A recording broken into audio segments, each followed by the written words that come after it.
Welcome to মুঠোফোনে পাঠশালা। তোমাদের সাথে গতদিন আমি আলোচনা করছিলাম ভেক্টর নিয়ে। তো ভেক্টরে গতদিন আমরা কি শিখছি বলতো? ভেক্টরে গতদিন আমরা শিখছি সংজ্ঞা আর তোমার ভেক্টরে কিছু বৈশিষ্ট্য নিয়ে। তো সংজ্ঞার মধ্যে আমরা প্রথমে শিখছিলাম কি? স্বাধীন ভেক্টর, সীমাবদ্ধ ভেক্টর, সরণ ভেক্টর। তারপর কি কি শিখলাম বলতো? হ্যাঁ, তোমাদের হয়তো নিশ্চয় মনে আছে। এরপর আমরা শিখছিলাম তোমার হচ্ছে সমান ভেক্টর, ঋণাত্মক বা বিপরীত ভেক্টর।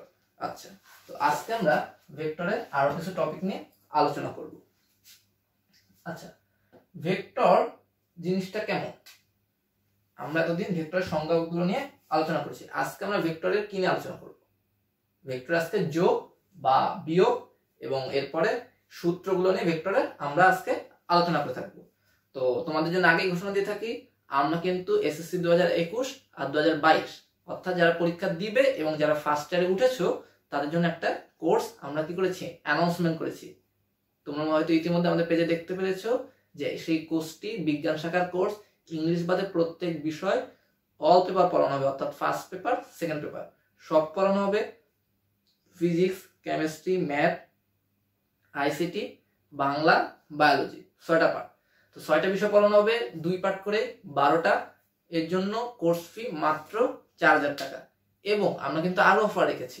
সেই অফারটা কি বলতো? 5 জনকে যদি তুমি এই কোর্সে অ্যাডমিট করতে পারো তোমার বন্ধুদের, তাহলে এই কোর্সটার প্রাইস পড়ে যাবে অনলি 2500 টাকা। আর 10 জনকে করতে পারলে ফুল কোর্স তো ফ্রি থাকছে। তাহলে দেরি না করে এখন এই কোর্সটা পোস্ট সবাই শেয়ার করো বন্ধুদের সাথে এবং জানিয়ে দাও কে কতজন আমাদের ভর্তি করতে পারলে। এবং ফর্মে রেফার কোড আছে, রেফার করলে তোমরা সাথে সাথে ক্যাশব্যাক পেয়ে যাবে। আশা করি এই কোর্সটা নেওয়ার পরে তোমাদের আর কোনো চিন্তা থাকবে না। এবং 1টা 2টা ক্লাস না, কিন্তু 300+ লাইভ ক্লাস তোমাদের সাথে নেওয়া হবে। এত বড় একটা জার্নি অবশ্যই মিস করবে না, সাথে থাকো আমাদের। আচ্ছা, আজকে আমরা আলোচনা করি। প্রথমে একটু প্রমোশন করে নিলাম, পেটের দায় খেতেই তো হবে, তাই না? মাইন্ড করার কিছু নেই। আচ্ছা, আমরা প্রথমে দেখো ভেক্টর, ভেক্টর যোগ। আচ্ছা, তো ভেক্টর যোগ জিনিসটা কেমন স্যার? ভেক্টর কি হচ্ছে ওই a + b হোল স্কয়ার সূত্র মেনে চলে, নাকি বীজগণিতের নিয়ম ক্লাস 6-7 এ পড়ছো a + b = a + b, a আর b দুটো যোগ করতে বললে a আর + b যোগ করে দিলে। ভেক্টর কিন্তু এই নিয়ম মেনে চলে না। তোমাদের কতদিন আমি বলছি ভেক্টরের সাইন a উপরে তীর দিলে একটা ভেক্টর এবং b একটা ভেক্টর, ঠিক আছে? তো তোমাকে বললো a ভেক্টর হচ্ছে এমন একটা জিনিস, এটা হচ্ছে কি a ভেক্টর, এবং b ভেক্টর তোমাকে বললো এইটা। এখন বলছে a + b করো। তোমাকে কি বলছে? a + b করো ভাইয়া। তাহলে a + b করো। এখন আমি কিভাবে করব স্যার এটা? এই দুটো আমি কিভাবে যোগ করব? তাহলে তোমরা কি বোর্ডের দিকে দেখো, a + b কিভাবে করবা সেটা দেখো। এখন দেখে ফেলবো আমরা। প্রথমে আমি a আঁকবো, সিম্পল একটা a ভেক্টর রাখলাম। a ভেক্টরে পাদবিন্দু আর শীর্ষবিন্দু, এটাকে বলে পাদবিন্দু আর এটাকে বলে শীর্ষবিন্দু। তাহলে বলে ফেলো তো, যার পাদবিন্দু সুস্পষ্ট নয়, যার পাদবিন্দু কি সুস্পষ্ট নয়, অর্থাৎ যার পাদবিন্দু কোথায় হবে সেটা সীমাবদ্ধ নয়, তাহলে সেটা কি ভেক্টর? স্বাধীন ভেক্টর। আর যার পাদবিন্দু সীমাবদ্ধ মানে নির্দিষ্ট সুস্পষ্ট, তারটা কি? সীমাবদ্ধ ভেক্টর। আচ্ছা, এর জন্য মনে রাখার জন্য কি বলছি, যারা সিঙ্গেল তারা কি স্বাধীন ভেক্টর, আর যারা কি বিবাহিত, বিবাহিত করা খুব ভালো কাজ, বিয়ে করা খুবই ভালো কাজ। তোমরা যারা বিয়ে করো নাই ধৈর্য ধরো, বিয়ে করবা। এত দ্রুত বিয়ে করা কিছু হয়নি, আগে পরীক্ষা দাও, পাস করো, তারপর বিয়ে করবা। তাহলে যারা বিয়ে করেছো তারা কি সীমাবদ্ধ ভেক্টর। অর্থাৎ এই ভেক্টরে এইটা হচ্ছে পাদবিন্দু, এটা কি শীর্ষবিন্দু, অর্থাৎ যে মাথায় তীর থাকবে সেটা কি শীর্ষবিন্দু। এখন দুইটা ভেক্টরের যোগ ভেক্টর বীজগাণিতিক নিয়ম অনুসারে হয়। কোনটা নিয়ম অনুসারে? ভেক্টর বীজগাণিতিক নিয়ম অনুসারে। আচ্ছা, তাহলে a আর b দুইটা ভেক্টর যদি আমি যোগ করি তাহলে কি হবে দেখো, a ভেক্টরের শীর্ষবিন্দু, a ভেক্টরে কি এটা শীর্ষবিন্দু, a ভেক্টরের শীর্ষবিন্দুর সাথে b ভেক্টরের পাদবিন্দু যোগ হবে, b ভেক্টরের পাদবিন্দু কি হবে? যোগ হবে। এখন ভাইয়া আপনি এই ভেক্টরকে কিভাবে সরাবেন? প্রথম কথা কি, এই ভেক্টরকে কিভাবে আপনি সরাবেন? তাহলে দেখো, এই ভেক্টরকে আমি চাইলে এভাবে আঁকতে পারি, এর মান আর দিক সমান। এখানেও আঁকতে পারি, এর মান আর দিক সমান, অর্থাৎ এই ভেক্টরকে এই সমান্তরালে রেখে এবং এর দিককে সেম রেখে আমি যে কোনো জায়গায় এটাকে প্রতিস্থাপন করতে পারি। তাহলে কি হয় দেখো, বি ভেক্টরকে আমি যদি এখান থেকে ধরি, ধরো মার্কারটা একটা ভেক্টর, মার্কারটাকে আমি এভাবে ধরলাম, ধরে এনে সিম্পলি এই পাশে যদি সেটটা করি, তাহলে দেখো তো আমার দিক আর কি মান সেম থাকবে, অর্থাৎ ভেক্টর কি সমান্তরালে থাকবে এই ভেক্টরে। তাহলে দেখো আমি এখানে আঁকলাম, ভেক্টরটা কি করলাম, আঁকলাম। তাহলে দেখো এই ভেক্টরের শীর্ষবিন্দুর সাথে বি বিন্দুর পাদবিন্দু যোগ হচ্ছে, বি বিন্দুর পাদবিন্দু কি যোগ হচ্ছে, এবং সূত্র অনুসারে এ ভেক্টরের পাদবিন্দু থেকে অপর ভেক্টরের শীর্ষবিন্দু যোগ হবে, অর্থাৎ এ ভেক্টরের পাদবিন্দু থেকে বি ভেক্টরের শীর্ষবিন্দু কি হবে, যোগ হবে। এটাকেই বলা হচ্ছে ভেক্টর যোগ, অর্থাৎ আর। আমি যদি একে আর দ্বারা প্রকাশ করি, তাহলে এটা আমি লিখতে পারি এভাবে যে R is equal to A plus B. তাহলে কি হলো, ভেক্টর দুটো যোগ আমরা পেয়ে গেলাম। কত সিম্পল দেখো, এ ভেক্টরের শীর্ষবিন্দুর জায়গায় বি ভেক্টরের পাদবিন্দু বসালে এবং এ ভেক্টরের পাদবিন্দু থেকে বি ভেক্টরের শীর্ষবিন্দু পর্যন্ত অঙ্কিত সরলরেখায় কি এই ভেক্টর দুটা যোগ চিহ্ন প্রকাশ করে, অর্থাৎ লব্ধি প্রকাশ করে। আর কি বলা হচ্ছে, লব্ধি বলা হচ্ছে।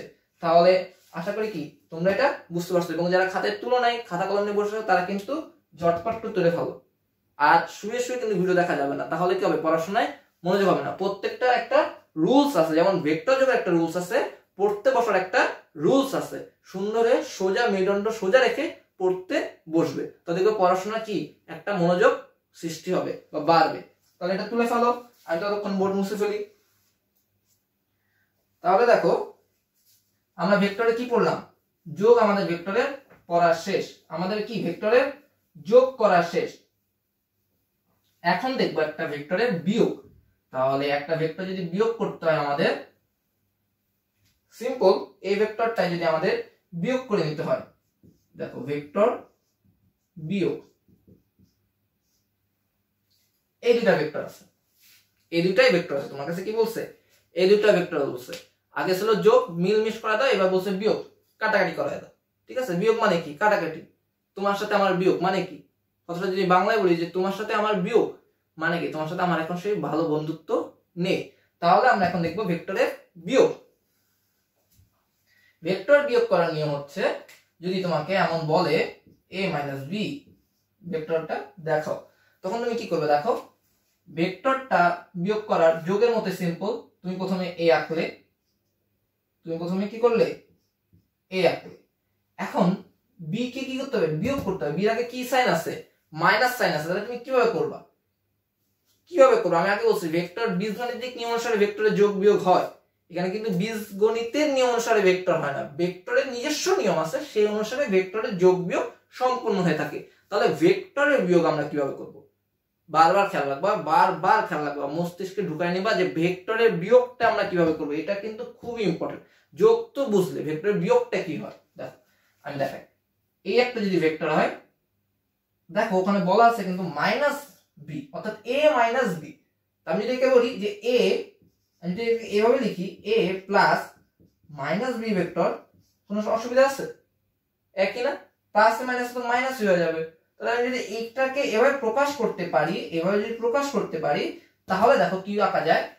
আমি এই ভেক্টরটা যদি সিম্পল দিকটা চেঞ্জ করে দিই, শুধু দিকটা চেঞ্জ করে দিই, তাহলে এই ভেক্টর আগে একটা মাইনাস চলে আসে।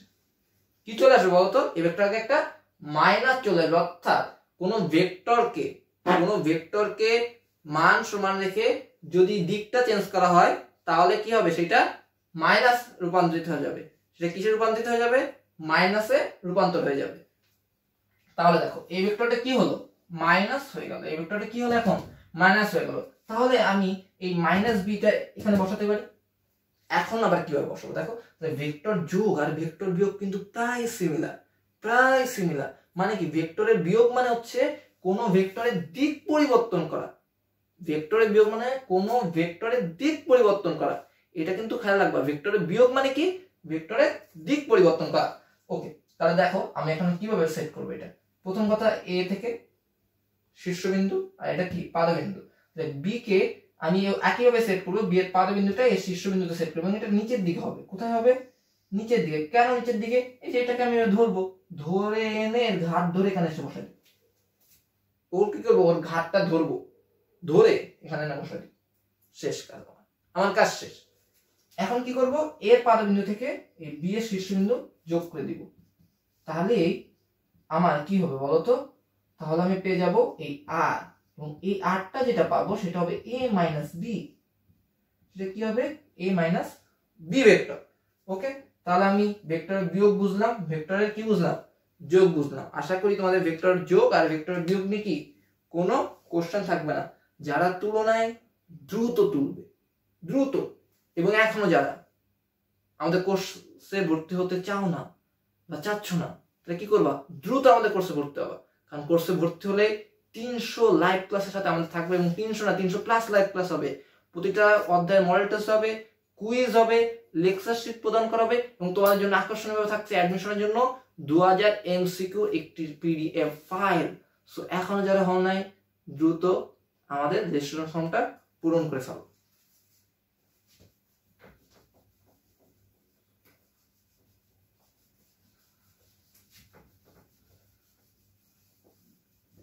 কি একটা অবস্থা দেখো, আমাদের প্রোডাকশনের ডাস্টার নেই, রুমাল দিয়ে মুছতে হয়। কি দেশ, কি দেশ! না, আমি আর ক্লাস নিব না, বলে দিচ্ছি। প্রোডাকশনকে বলবো ডাস্টার না দিলে ক্লাস আর নেওয়া হবে না।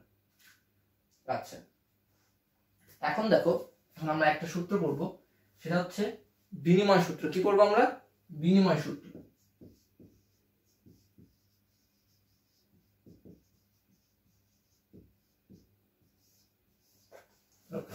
তো বিনিময় সূত্র করব। বিনিময় সূত্র মানে কি? আমি তোমাকে 5 টাকা দিলাম, তুমি আমাকে 5 টাকা দিলে, কি হলো? সমান সমান হয়ে গেল। বিনিময় করা, যেই লাও সেই কধু। বাংলাতে আছে না, যেই লাও সেই কধু, অর্থাৎ যেই লাও হেরাই হচ্ছে কধু। ঠিক আছে? তো তুমি আমাকে 5 টাকা দিলে, আমি তোমাকে 5 টাকা দিলাম, হিসাব বরাবর। ঠিক আছে? ওকে, তাহলে আমরা দেখি ভেক্টরের বিনিময় সূত্র, ভেক্টর কিভাবে তাদের হিসাবটা বরাবর করে ফেলে। ওকে, এবার দেখো,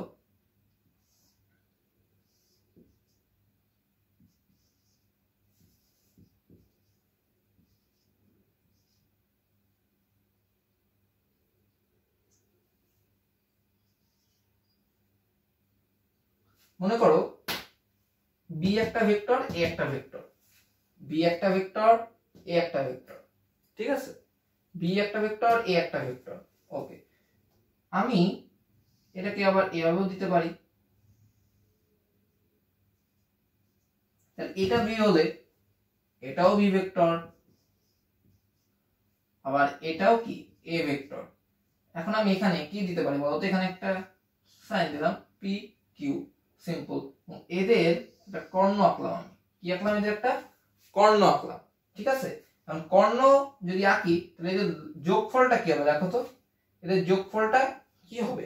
তা বিনিময় সূত্র আমাকে প্রমাণ করতে হবে যে a plus B is equal to B plus A. কি প্রমাণ করতে হবে? a plus B is equal to B plus A, অর্থাৎ বিনিময় মানে এর স্থানে বি বসানো যায়, বি এর স্থানে এ বসানো যায়। ব্যাপারটা এমন, তুমি থাকলেও কি না থাকলেও কি। ঠিক আছে? আমি তো সিঙ্গেল, এমন একটা বিষয় এসে দাঁড়াচ্ছে। তাহলে a plus B is equal to B plus A. ঠিক আছে? তাহলে ও পি কিউ আর দেখো একটা সামান্তরিক। ও পি কিউ আর কি একটা সামান্তরিক। তা সামান্তরিক আমি বলতে পারি O P is equal to R Q, আর O R is equal to কি পি কিউ। লেখার দরকার পড়ে না, তুমি অনেক জ্ঞানী মানুষ, এতটুকু বুঝবে যে O R is equal to কি পি কিউ, আর O P is equal to কি কিউ আর। ঠিক আছে? That's simple. ওকে, তাহলে যদি এই অবস্থা আমাদের এসে দাঁড়ায়, তাহলে দেখো আমরা কি পাই। যদি আমরা প্রথমে এই ত্রিভুজটা ধরি, যদি আমরা প্রথমে কি করি, এই ত্রিভুজটা ধরি, অর্থাৎ ও পি কিউ ত্রিভুজ ধরি। যদি ত্রিভুজ ও পি কিউ এর, ও পি কিউ এর, সেখান থেকে দেখো কি লেখা যায়, O Q, O Q is equal to লিখতে পারি আমি, O Q is equal to লিখতে পারি কি দেখো, O A plus P Q. O Q is equal to কি লিখতে পারি, O A plus P Q. তাহলে O A is equal to কি দেখো, বা ও পি, ও এ না তো ও পি হবে এখানে, O P is equal to কি পি কিউ। তাহলে এখানে কি লিখতে পারি, এ প্লাস বি, আর ও কিউ যদি ও কিউ থাকে থাকলো এটা ও কিউ, এভাবে থাকতো না থাকলো, তো এটাকে তুমি 1 নং সমীকরণ দাও। এটা কি হিসাবে লিখছিস বলতো? অতিভুজ ইকুয়াল টু কি ভূমি প্লাস লম্ব, এটা আমি লিখতেই পারি এখান থেকে। এবং এদের যদি ভেক্টর সাইন দ্বারা প্রকাশ করি তাহলে প্রকাশ করতেই পারি। ওনাকে একটা ভেক্টর দিয়ে দিলাম, এদের একটা ভেক্টর প্রকাশ করতে একটা ভেক্টর দিয়ে দিলাম। আর এরপরে যদি আমি প্রকাশ করি ও আর কিউ, ত্রিভুজ ও আর কিউ এর কি হবে বলতো? এখানেও ও কিউ ইজ ইকুয়াল টু কি হবে? ও আর প্লাস কিউ আর। তাহলে এখানে কি হবে বলতো? ভি প্লাস এ থাকলো কি এখানে ও কিউ। এটা যাও 2 নং সমীকরণ। তা 1 আর 2 হতে পাই, 1 ও 2 হতে পাই কি পাই বলতো? ও কিউ আর ও কিউ সমান। তাহলে ও কিউ সমান হলে লিখতে পারি a plus B is equal to কি? বি প্লাস প্রমাণিত। তাহলে কি ভেক্টর যে বিনিময় সূত্র মেনে চলে সেটা আমরা সুন্দর একটা প্রমাণ লিখে ফেললাম। তাহলে তোমরা প্রমাণটা দ্রুত উঠায় ফেলো, ঠিক আছে? আমি আবার বলতেছি, এভাবে একটা সামুদ্রিক আঁকবা, সামুদ্রিকের পরস্পর বাহুগুলো পরস্পর সমান, যেহেতু পরস্পর সমান হয় তাহলে এটা যদি বি ভেক্টর হয় এটাও বি ভেক্টর, এটা এ ভেক্টর হলে এটাও এ ভেক্টর। তারপরে জাস্ট একবার ত্রিভুজ ও পি কিউ নিবা, আরেকবার ত্রিভুজ ও আর কিউ নিবা, নিয়ে দুইটা ক্যালকুলেশন করলেই এত সুন্দর একটা বিনিময় সূত্র তোমরা পেয়ে যাবে। তাহলে এখনই বিনিময় সূত্রটা তুলে ফেলো, ঠিক আছে? তো আমি এখন মুছে দিই। আশা করি তোমাদের বিনিময় সূত্রটা কি লেখা শেষ।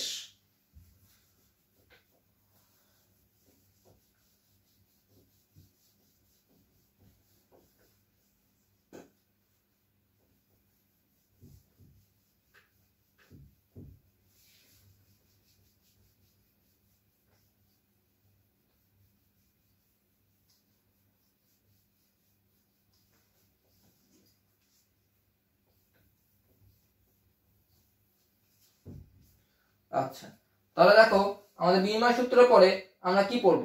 আমরা পড়ব ত্রিভুজ সূত্র। আমরা কি পড়ব? ত্রিভুজ সূত্র। আচ্ছা, ত্রিভুজ সূত্র কেমন? ভেক্টরের ত্রিভুজ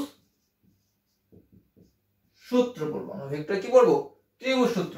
তো দেখো আমি যদি একটা ত্রিভুজ আঁকি, দেখো আমি কিভাবে আঁকতেছি এটা খেয়াল করবো। এটা কিন্তু মেইন বিষয়, আমি কিভাবে আঁকি এটা কিন্তু খেয়াল করবো। কোথা থেকে কিভাবে যাই সেটা খেয়াল করবা। একটা ত্রিভুজ আমি আঁকলাম, তাহলে এইটা এইদিকে ধরি, এটা পি ভেক্টর ও এ, আর এটা ধরি আমি কিউ ভেক্টর। এটার দিক কি? সেম। এটার দিক কি? সেম, ঠিক আছে? বলা হয় ত্রিভুজের দুইটি সন্নিহিত বাহুর দিক যদি একই দিকে নির্দেশ করে তাহলে তাদের বিপরীত বাহু বিপরীত ক্রমে তাদের দিক নির্দেশ করবে। অর্থাৎ বিপরীত বাহুর দিক কি হবে বলতো? বিপরীত বাহুর দিক হবে বিপরীত দিকে, ঠিক আছে? তাহলে ও এ যে এখন যে দিকে, এ বিও কিন্তু সেদিকে, অর্থাৎ তাদের দিকটা কিন্তু সেম। তাদের দিকটা কেমন বলতো? এই তাদের দিকটা কি? সেম। যদি তাদের দিকটা সমান হয় তাহলে বিপরীত বাহুর দিকটা কি হবে? ভিন্ন হবে। যদি ভিন্ন হয় এবং যদি এমন হয় তাহলে কি দেখো তো, এদের দুইজনের বিপরীত কি? এটা না?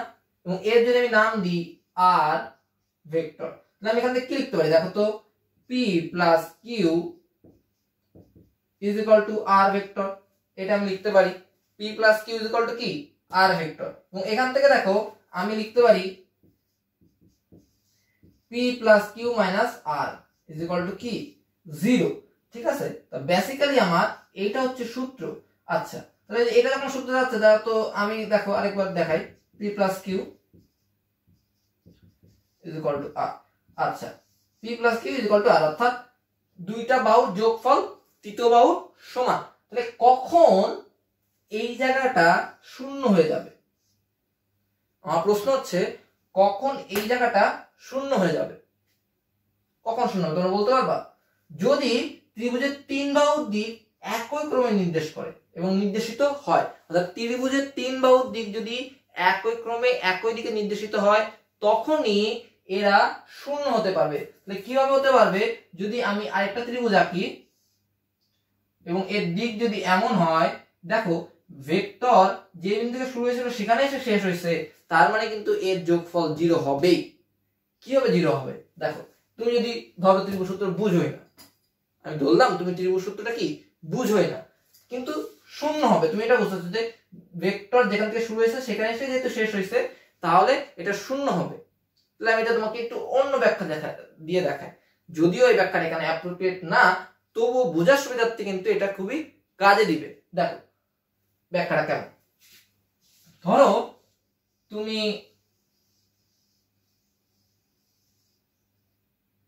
এখান থেকে যাত্রা শুরু করছিলে এবং এই সারা দুনিয়া ঘুরে পাহাড় পর্বত বন জঙ্গল এভারেস্ট হিমালয় সব মনে করো জয় করছো, অ্যামাজন জয় টয় করে বাংলাদেশের পুরান ঢাকার আবার গ্যান্ডারে এসে উপস্থিত।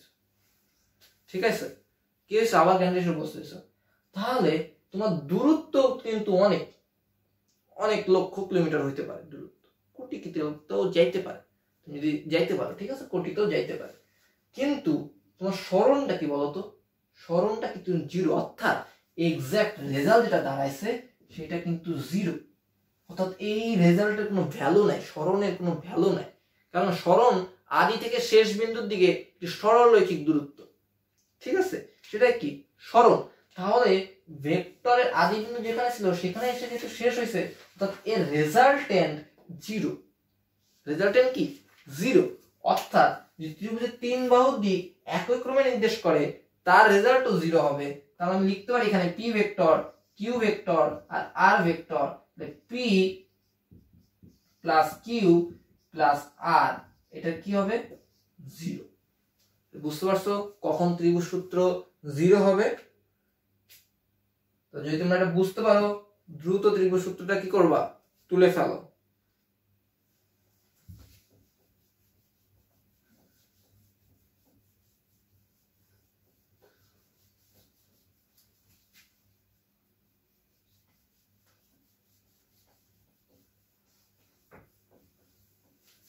ওকে, তো এখন আমরা ভেক্টর একটা মজার জিনিস পড়বো। ভেক্টর কি জিনিস পড়বো? মজার জিনিস। এবং এই পার্ট থেকে, এখন যে পার্টটা পড়বো সেই পার্ট থেকে সবচেয়ে বেশি তোমাদের, সবচেয়ে বেশি বা এই পার্ট থেকে শুরু হয়ে থাকে ভেক্টরের উদ্দীপক দিয়ে প্রশ্ন করা, অর্থাৎ সৃজনশীল প্রশ্ন বা অ্যাডমিশন লেভেলের প্রশ্ন এখান থেকে কিন্তু শুরু হয়ে থাকে। এখন যে পার্টটা আমি বুঝাবো, এই পার্টটা ভালো মতো বুঝলে আমরা সামনে অঙ্কগুলো কি করতে পারবো? ভালো মতো করতে পারবো। তো এখন করবো আমি সামান্তরিক সূত্র। এখন কি করবো আমি? সামান্তরিক সূত্র।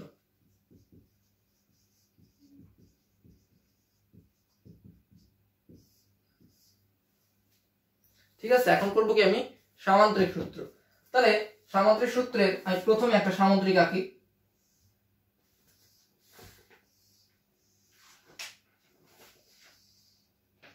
সামান্তরিক একটা কর্ণ। ঠিক আছে, ধরো এটা হচ্ছে পি, এটা হচ্ছে কিউ, বা আমি নিচেরটাকে পি দিই, পি কিউ, এটা মনে করো ও এ বি সি, এবং তাহলে এটা যদি পি হয় সামান্তরিক এই বাহু, তাহলে এই বাহু পি হবে।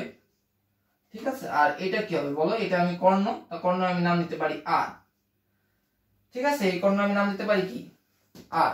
তাহলে এখন দেখো, আমি পিটা এখানে মুছে ফেললাম। ও এ কে যদি বর্ধিত করি, ও এ কে কি করব? বর্ধিত করব, এবং বি থেকে ও এর উপর একটা কি করব? লম্ব টানবো। মনে করো এটা হচ্ছে এ ডি, এটা কি মনে করো? এ ডি, এবং এই বর্ধিত বাহু কিসের উপর রাখলাম? আমি ও এর উপর রাখলাম।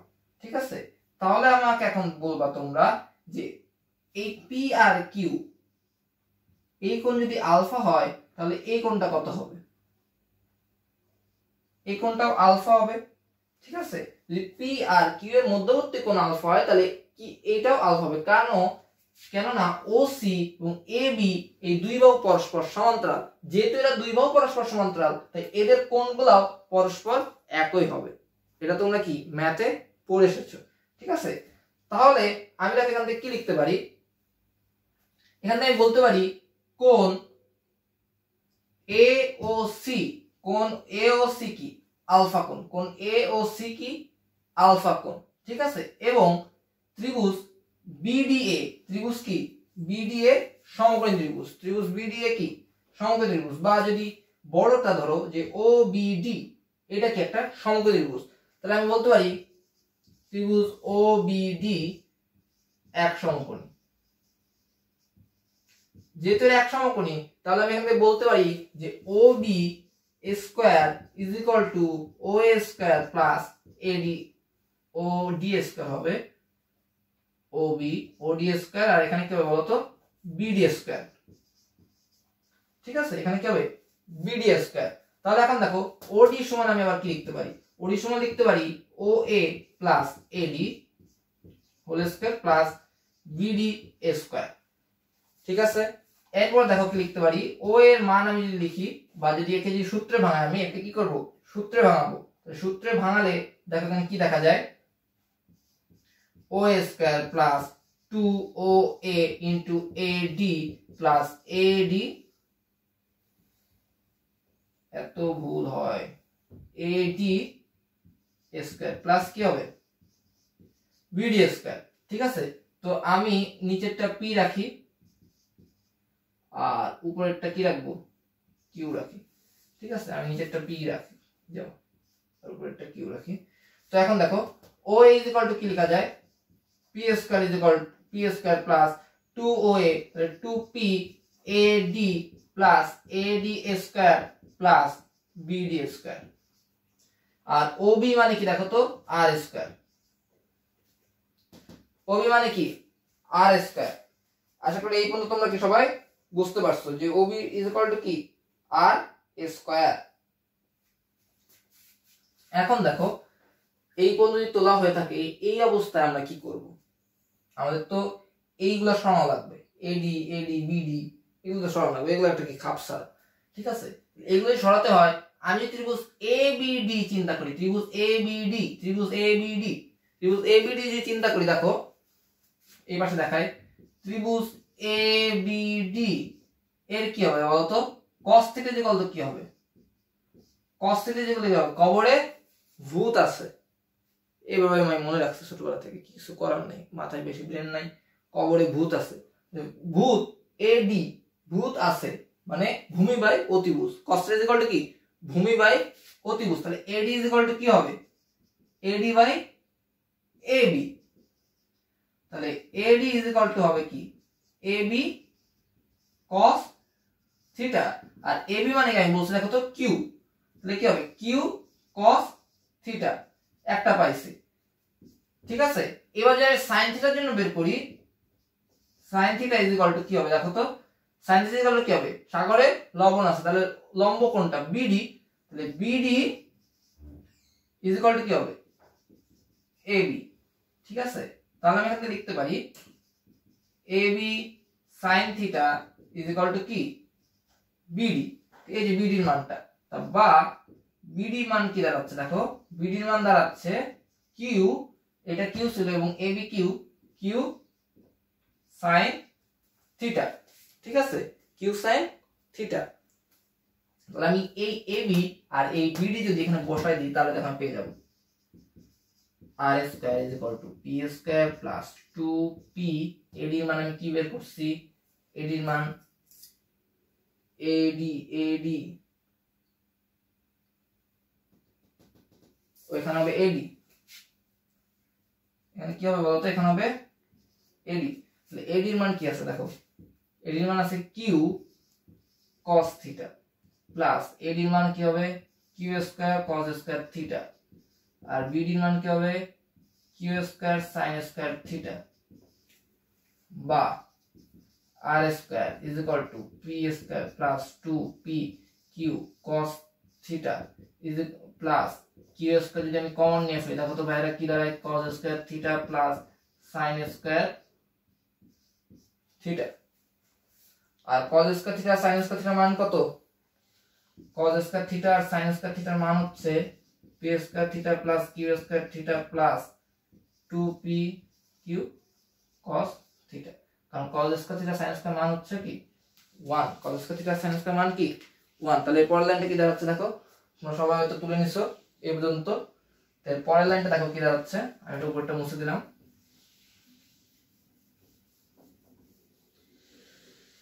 ঠিক আছে, উপরটা আমি মুছে দিলাম।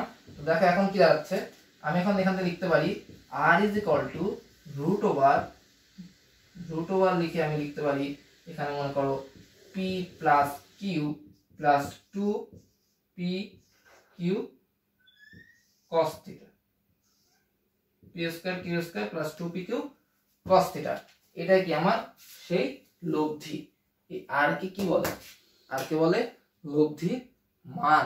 ঠিক আছে, আমরা এটা কি পেলাম, আর হচ্ছে কি লব্ধি মান। ঠিক আছে, আর হচ্ছে কি আমার লব্ধির মান। তো এখন সবাই বুঝতে পারছো আমরা সামুদ্রিক সূত্র দিয়ে প্রমাণ করার কি চেষ্টা করছি, লব্ধির মান ও দিক। তা আমি বের করে ফেলছি কি লব্ধির মান। এখন কিন্তু আরেকটা প্রশ্ন বাকি আছে, লব্ধির দিক। খাতা ছেড়ে উঠো না, দ্রুত লিখতে থাকো। চা নাস্তা পরে খাও, আগে প্রোডাক্ট তুলে ফেলো, বোঝার চেষ্টা করো। ঠিক আছে, তো আমরা এখন পড়বো আবার লব্ধির দিক নিয়ে। সবাই খেয়াল রাখো, লব্ধির দিক এতক্ষণ করছে কি লব্ধির মান, তাহলে এখন আমি দেখবো লব্ধির দিক। আমি বন্ধু মুছে ফেলি, সব ক্লিন রাখি বোর্ডটা। তো এখন হচ্ছে আসবে কি লব্ধির দিক, এবং লব্ধির দিকটা কি হবে দেখো, লব্ধির দিকটা কি হবে খেয়াল করো। লব্ধির দিক, লব্ধির দিকের জন্য আমি বড় ত্রিভুজটার দিকে তাকাই, ও বি ডি ত্রিভুজ, ও বি ডি এর ট্যান থিটা নিব। কি নিব, ট্যান থিটা। তো tan theta is equal to কি হবে দেখো তো, tan theta is equal to কি টেরার লম্বা ভূত। তাহলে tan theta is equal to কি দাঁড়াবে দেখো, BD. BD BD is equal to কি হবে বলো তো, লম্বা ভূত মানে ভূমি, ও ডি। আর ওডি মানে আমরা কি জানি বলো তো, বিডি মানে তো জানি কিউ সাইন থিটা, আর ওডি মানে আমি কি জানি বলো তো, ও এ প্লাস এ ডি। তাহলে কিউ সাইন থিটা, ও এর মান কি বলতো, ও এ মানে কি পি, আর এডি এর মান কত আমি বের করে রাখছি কিউ কস থিটা। অর্থাৎ tan theta is equal to এটা। অর্থাৎ যদি তোমাকে দিক বের করতে বলে তাহলে theta is equal to tan inverse Q sine theta divide by P plus Q cos theta. এটাই কি আমার দিক। এই যে এটা কি বের করলাম, লব্ধির দিক। তোমরা ভালো মতো দেখো, লব্ধির দিক বের করতে কি করছি, যে বড় ত্রিভুজটা, এই যে বড় ত্রিভুজটা, এই যে বড় ত্রিভুজটা, এই যে এই বড় ত্রিভুজটা কি করছি, এই বড় ত্রিভুজটা নিয়ে আমরা জাস্ট ট্যান থিটা অ্যাপ্লাই করছি। এবং ট্যান থিটা অ্যাপ্লাই করার পর কি হয়েছে, আমরা যেভাবে বের করছি, এই যে ওডি কে ভাঙছি, ও এডি, তোমরা এডি তো আগেই বের করে রাখছো, এই পাশে এডির মানটা বসাই দিছি P plus Q cos theta. দেখো কিউ সাইন থিটা, অর্থাৎ যেটা উপরে আছে, যদি মনে না থাকে পরীক্ষায় ডাইরেক্ট, যেটা উপরে আছে সেটা হচ্ছে সাইন, আর যেটা নিচে আছে পি, পি একা থাকবে, পি সিঙ্গেল, আর ওইটার সাথে যেটা সাইন সেটার সাথে আবার কি যুক্ত হবে, কস যুক্ত হবে। তাহলে কিন্তু তোমরা এই লব্ধির দিকটাও পেয়ে যাবে। তাহলে সামুদ্রিক সূত্রে এটা হচ্ছে মান, আর এটা হচ্ছে তার দিক। তাড়াতাড়ি তোমরা তুলে ফেলো, ঠিক আছে? ওকে, তো দেখো আমরা সামুদ্রিক সূত্র বললাম, আমরা কি করছি সামুদ্রিক সূত্র, আমরা এই সূত্রে একটা অঙ্ক করবো, যে এই যে লব্ধি, যে লব্ধি মান, এটা দিয়ে আমরা কিছু অঙ্ক ম্যাথ সলভ করব, ঠিক আছে? এবং এই অঙ্ক থেকে কিন্তু তোমাদের নদী নৌকার অঙ্কগুলো বুয়েট টুয়েট কুয়েট রুয়েট সব জায়গায় মনে করো কিন্তু ইঞ্জিনিয়ারিং এ এইগুলো আসে। এবং শুধু ইঞ্জিনিয়ারিং না, ভার্সিটি পরীক্ষাও কিন্তু এগুলো খুবই উপযোগী একটা অঙ্ক, ঠিক আছে? এই টপিক থেকে কিন্তু ভেক্টরের সবচেয়ে বেশি প্রশ্ন হয়ে থাকে। অর্থাৎ বুয়েটে যাও, রুয়েটে যাও, চুয়েটে যাও, কুয়েটে যাও, যেখানে পরীক্ষা দাও, প্রশ্নটা সলভ করে দেখবা নদী নৌকার ম্যাথ গুলা সবচেয়ে বেশি চলে আসে পরীক্ষার খাতায়, ঠিক আছে? বুঝতে পারছো? তো এখন আমরা দেখব কি দুটি ভেক্টর, যে তোমাদের সূত্র শিখালাম সেই ভেক্টর দিয়ে আমরা অঙ্ক দেখব। তো ধরো পি একটা ভেক্টর, পি একটা কি ভেক্টর, সেই ভেক্টর যদি তোমাকে মান দেয়, বা দুটি রাশির একক তোমাকে বলছে 5 একক, দুটি রাশি কি বলছে 5 একক, তাহলে দুটি রাশির একক হচ্ছে 5 একক, এবং তারা 120 ডিগ্রি কোণে ক্রিয়া করে। তারা কত ডিগ্রি কোণে ক্রিয়া করে? 120 ডিগ্রি কোণে ক্রিয়া করে। আমি বলে বলতেছি না, তোমরা ভিডিওটা পজ করে দেখে খাতায় তুলে নিব অঙ্কটা। আমি বলছি দুটি রাশি মান 5 একক এবং তারা 120 ডিগ্রি কোণে ক্রিয়া করলে তাদের লব্ধির মান কত, তাদের কি মান কত, লব্ধির মান কত। অর্থাৎ আমি সূত্র লিখবো r = √p² + q² + 2pq cos, কি লিখবো, cos আলফা। কারণ আমি আগে বলছি দুইটা ভেক্টরের মধ্যবর্তী কোণ হচ্ছে কি আলফা, অর্থাৎ দুইটা ভেক্টর যদি এমন হয় তারা পি আর কিউ এরা যদি 5 একক হয়, যদি কি হয় 5 একক হয় এবং এদের মান অর্থাৎ যদি আচ্ছা 120 ডিগ্রি কোণে ক্রিয়া করে, 120 ডিগ্রি কোণটা এমন হবে, ঠিক আছে 120 ডিগ্রি কোণে কি করে ক্রিয়া করে এবং দুইটা ভেক্টরের মধ্যবর্তী কোণকে কি বলা হয় আলফা বলা হয়। বলছে তার লব্ধিটা কোন দিক হবে, তার লব্ধিটা কোন দিক হবে। এখন একটা সিম্পল বিষয়, বেসিক বিষয়, এই দিকে আর এই দিকে, ঠিক আছে মনে করো রোনালদো এইদিকে লাগতে দিছে বল, আর একই সময় নেইমার আবার এইদিকে লাগতে দিছে। একটা বলকে এই বিন্দুতে রেখে রোনালদো কিক করছে এইদিকে, নেইমার কিক করছে এইদিকে। এখন বল তো এই পাশের বাইরে যেতে পারবে না, আবার রোনালদো এই পাশের বাইরে যেতে পারবে না, অর্থাৎ রোনালদো যে এই বরাবর কিক করছে এই বরাবর বাইরে যেতে পারবে না, দুজন এক বলকে একসাথে কিক করছে। তাহলে নিশ্চয়ই এদের দুইজনের লব্ধি এমন বরাবর কোথাও হবে, এমন বরাবর কোথাও হবে, ঠিক আছে দুজনের লব্ধি কি হবে এমন বরাবর কোন একটা দিকে হবে, অর্থাৎ এই দুইটা ভেক্টরের মধ্যবর্তী কোন দিকের মধ্যেই হবে, এই দুইটা ভেক্টর কি হবে মধ্যবর্তী কোন দিকের মধ্যে হবে, ঠিক আছে। আমি রোনালদো নেইমার কথা বলছি, মেসির ফ্যান আবার মন খারাপ করো না, ঠিক আছে ধরে না এখানে মেসি কি করছে তিনজন মিলে কি করছে, তো তিনজনেরটা আমি বলতেছি না, আমি প্রথমে দুই ভেক্টরের কথা আলোচনা করতেছি, ঠিক আছে। একটা ফুটবলকে তুমি আর তোমার বন্ধু যদি দুইজন এইভাবে কিক করো একসাথে, তাহলে এই বলটা তোমার কাছে যাবে না, তোমার বন্ধুর কাছেও যাবে না, বলটা মাঝ বরাবর কোন একটা দিকে যাবে, এবং এই যে মাঝ বরাবর যে দিকে যাবে সেটা হচ্ছে লব্ধি, অর্থাৎ রেজাল্টটা, অর্থাৎ এই মানটা কোন দিকে এবং দিকটা কোন দিকে সেটা নিয়ে আমাদের আলোচনা। তাহলে বলছে লব্ধি বের কর, সিম্পল বিষয়। তো 5 square plus 5 square plus 2 5 into 5 cos 120 degree. তো cos 120 ডিগ্রির মান কত 25 প্লাস কি হবে বলো তো 5 গুণিত 10 আর কি হবে 50, আর cos 120 ডিগ্রির মান দেখো হাফ, cos 120 ডিগ্রির মান কত হাফ। তো তোমরা যারা এখন দেখতে পাচ্ছ না আমি একটু ক্যালকুলেটর দেখে নিই যে cos 120 ডিগ্রির মানটা কত হয়। দেখো cos 120 আমি যদি একটু করি, হ্যাঁ মাইনাস হাফ, cos 120 ডিগ্রির মান কি মাইনাস হাফ, অর্থাৎ মাইনাস হাফ যদি হয় তাহলে দেখো এটার মান কত দাঁড়ায়, cos 120 ডিগ্রির মান কি মাইনাস হাফ, তাহলে এটার উত্তর হবে তোমার হচ্ছে 5, উত্তর কি হবে 5, ঠিক আছে। তো এই হচ্ছে তোমার কি উত্তর। এটা কি গেল লব্ধির মান, এখন লব্ধির মান চলে গেল, এখন কি বের করবো আমরা লব্ধির দিক বের করবো। তো লব্ধির দিকের সূত্র কি, লব্ধির দিকের সূত্রটা কি দেখো আমি এটা মুছে দিই, লব্ধির দিক বের করার সূত্র তোমরা সবাই এতক্ষণ শিখছো। লব্ধির দিক বের করার সূত্র হচ্ছে tan theta is equal to Q sin theta divide by p plus Q cos theta. Okay, তাহলে থিটা ইজ ইকুয়াল টু কি হবে tan inverse Q sin theta, অর্থাৎ 5 sin 120 ডিগ্রি sin আলফা, এটা থিটা হবে না তো, এটা sin আলফা, ওটা থিটা, এটা কি হবে আলফা 120 ডিগ্রি, আর এখানে কি হবে 5 প্লাস 5 cos 120 ডিগ্রি, ঠিক আছে cos 120 ডিগ্রি। তো cos 120 ডিগ্রি হলে এদের দেখবা ক্যালকুলেশন করে সেটা দাঁড়াচ্ছে tan ইনভার্স √3, কত যাচ্ছে ক্যালকুলেশন করে tan ইনভার্স √3, অর্থাৎ থিটার মান হবে 6 ডিগ্রি। এটা হচ্ছে তোমার অ্যানসার। অর্থাৎ পরীক্ষা যদি বলে দুটি ভেক্টর 5 একক, দুটি ভেক্টরের মান 5 একক এবং তারা 120 ডিগ্রি ক্রিয়া করতেছে, তাদের মান এবং দিক কত হবে সেটা নিয়ে তুমি আলোচনা করো, তাহলে তুমি কি সহজেই এটা বলে দিতে পারবে, ঠিক আছে। ওকে, এখন আমি একটা শেষ অঙ্ক করবো আজকে, এবং নেক্সট ক্লাসে আমরা কি পড়াবো বলো তো, নেক্সট ক্লাসে আমরা পড়াবো হচ্ছে তোমার নদী নৌকার অঙ্ক, উপাংশ, সবচেয়ে গুরুত্বপূর্ণ সেটা হচ্ছে কি উপাংশ নিয়ে আলোচনা করবো। নদী নৌকার যে সমস্ত ম্যাথ আছে সেই সমস্ত ম্যাথ আমরা সলভ করার চেষ্টা করবো, এবং সেই ম্যাথগুলো কিন্তু সবচেয়ে বেশি ভার্সিটি ভর্তি পরীক্ষায় এসে থাকে। ভার্সিটি না, ইঞ্জিনিয়ারিং বুয়েট টুয়েট যত প্রশ্ন ব্যাংক দেখবে সবগুলোতে কিন্তু নদী নৌকা সম্পর্কিত ম্যাথ সবচেয়ে বেশি আসে, ঠিক আছে। তো আমরা এখন আরেকটা অঙ্ক দেখবো, সেটা হচ্ছে আমি যদি বলি দুটি ভেক্টর রাশির বৃহত্তম লব্ধি 28 একক, দুটি ভেক্টর রাশির বৃহত্তম লব্ধি কি 28 একক, এও ক্ষুদ্রতম লব্ধি হচ্ছে 4 একক, ক্ষুদ্রতম লব্ধি কি 4 একক।